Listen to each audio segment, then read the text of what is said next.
Y atención con esta cifra, 1.800.000 personas siguen viviendo en la pobreza en el Paraguay. Según el último estudio de la Dirección Nacional de Estadística, Encuestas y Censos, tanto la pobreza como la extrema pobreza se redujeron en el 2017 con relación al año anterior. En el caso de la extrema pobreza fue del 4%. Ya Sergio Valdés nos va a detallar los números. Los datos se tomaron en zona rural y en zona urbana.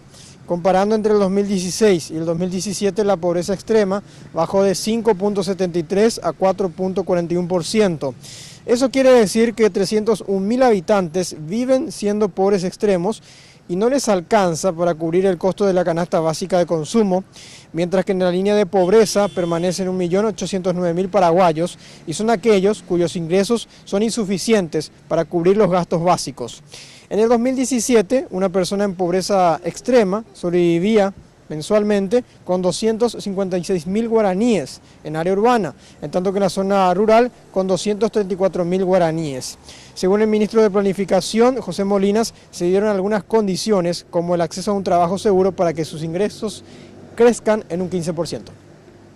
Tiene más influencia dentro de nuestro análisis preliminar es el nivel de ocupación adecuada de los grupos más vulnerables, del 40% de la población más pobre.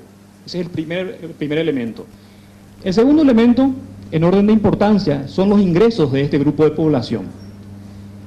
Tercer elemento es el crecimiento económico promedio de los ingresos. El cuarto son las transferencias de ingresos, las transferencias monetarias a este grupo. Y el quinto es que no haya un aumento significativo del nivel de precios de alimentos. El gobierno informó que desde el 2012 la pobreza extrema se redujo en un 40%. En los próximos días se van a dar a conocer más datos sobre cuál es el departamento más pobre del país. En los últimos años saltaban los nombres de Caazapá y San Pedro.